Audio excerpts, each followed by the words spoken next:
Yesterday was the Swatch AP release finally, and the whole world was in absolute chaos. So much so that the CEO of Swatch came out and told customers that they don't need to hustle for the watch on release date. It will be available for many months. So much stuff was happening. We saw the French police that fired tear gas into Paris. We saw riot units be deployed in Barcelona. There were arrests made in Times Square. There were loads of USA stores preemptively shut, UK stores preemptively shut. And just around the world, it was honestly total and utter chaos. Now, I definitely think that Swatch must have underestimated the hype with this drop. Someone like me, who of course has been in the fashion industry for forever, would know that a lot of the streetwear drops and sneaker drops that used to happen when I was younger, all of them have moved online because of the safety concerns. When I first got into fashion and I would go to a lot of these drops, everyone that was there was some form of a sneaker enthusiast. Even the resellers in the earlier days, they were still sneaker enthusiasts that just wanted to make money. So they would maybe get 2 pairs. They would buy one for themselves and resell the second one to a rich kid in China or something. And that way they would be able to use that resale money to pay for their own pair and pay for all the other stuff they needed. So that's how it used to function. Then it got to a point that literal gang members and criminals started to realize we could make some really good money reselling. They started to line up, and then that's how fights would occur. There were situations when I was younger going to some of these drops that people ended up being beaten up, people ended up being stabbed. And once those things happened, that's when a lot of these fashion brands and sneaker brands said, okay, no more, we're moving everything online. So it seems that Swatch did not get the memo, and Swatch, maybe they haven't had too many hyped releases, other than, of course, the Omega Moon Swatch. So I think they miscalculated this whole situation, and that's why we're seeing stores all over the world shutting, even though they hadn't released any of the watches. If you have a genuine interest in watches, there is no need to be fighting with people on release date. Just wait a bit. Let all these people beat each other up.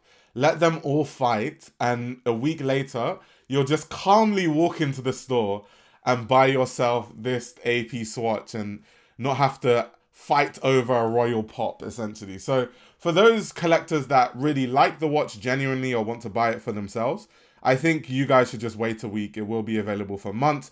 Granted, they don't run out of stock until then. But I think what confuses me about this release is that Swatch already has a track record of understanding how these things go.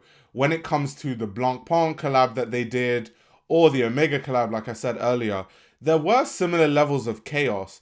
And it just seems like they don't care. They just want the hype around Swatch. And that's why I think this release was very strategic, actually. And they've almost tricked people into fighting and hustling for a watch that will be available for a very long time. And it's not really that limited. It's limited on release day. I saw reports of them limiting each store to 50 units, some even less.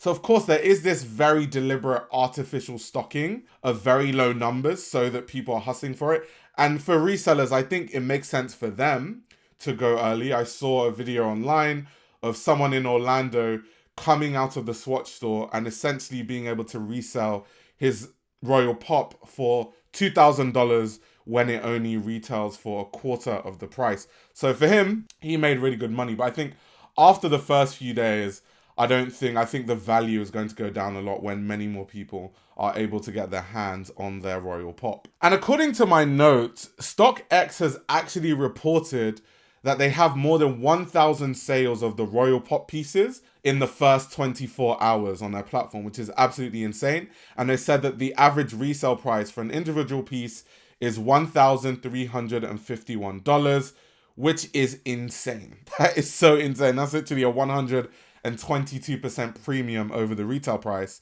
which is so crazy. We've already seen some people online, for example, showcasing that they've already made a strap for the Royal Pop that's available for selling.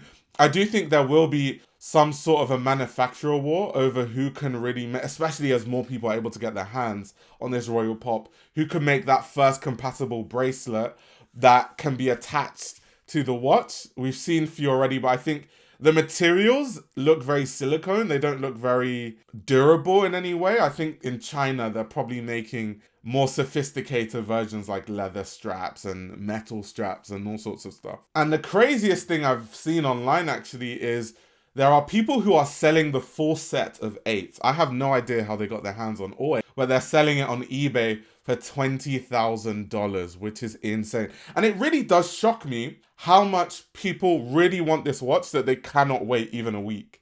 People would rather spend, and I guess people just have money like that, they would rather spend $20,000 on something that they could just get easily in 2 weeks' time. It's very surprising. Especially if you're not a content creator and you need it early. What is the use of having it first? I don't understand that really. Now, if you're really enjoying this video, please leave a hype for this video. It will help me out a lot. And please leave a like. And an even bigger story that I've seen people talking about online is the fact that Audemars Piguet did not have any words about this. No representative from the brand has really spoken out about this. Everything and all the communication has been via the Swatch side. Now, of course, earlier in my previous video, which you guys should watch after this, we talked about how AP are definitely going to have a reputational hit for doing this collaboration, and there were a lot of old-time Audemars Piguet fans that were not very happy about them collaborating with Swatch. So I think they do have an understanding of this, and that's why they've left all the press, all the communication, all the liaising to Swatch. And I mean, technically it makes sense. This isn't necessarily AP's problem. It's being launched in Swatch stores, so Swatch are handling retail. They're probably handling most of the stuff anyway, but I also think it is very strategic that they've done it that way. Can you imagine people stampeding an AP store? That would be insane. That would be so crazy. And I think this release is very important and significant in the watch industry because it might showcase what other brands think about doing these kind of collaborations.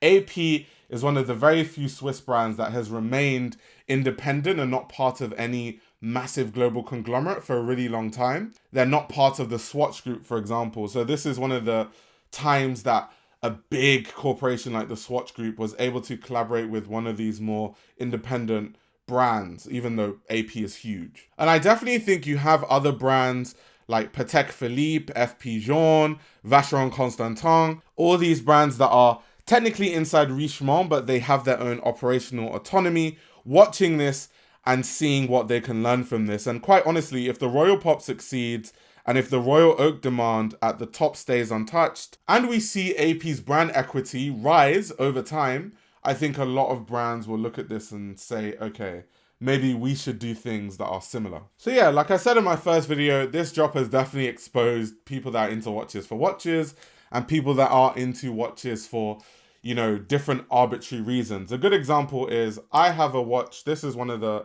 first watches I ever bought with my own money. It's a Tag Heuer Aqua Racer, right? Nothing too fancy, nothing crazily expensive.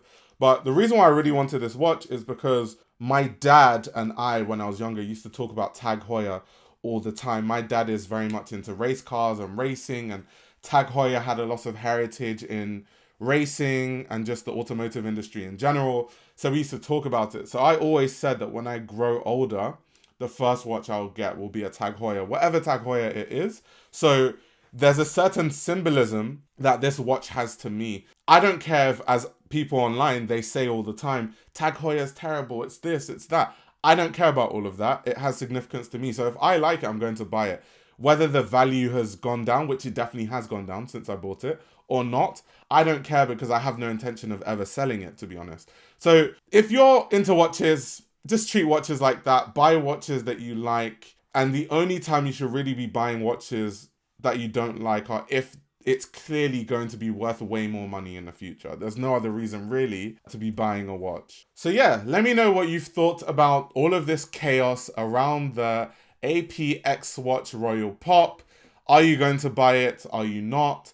Are you going to accessorize it like a Labubu or like some sort of fashion accessory? I've seen people attaching this to their Birkins, and it looks absolutely atrocious. Please do not do that. Let me know your thoughts in the comments. I'm very curious to see what all of you say in the comment section.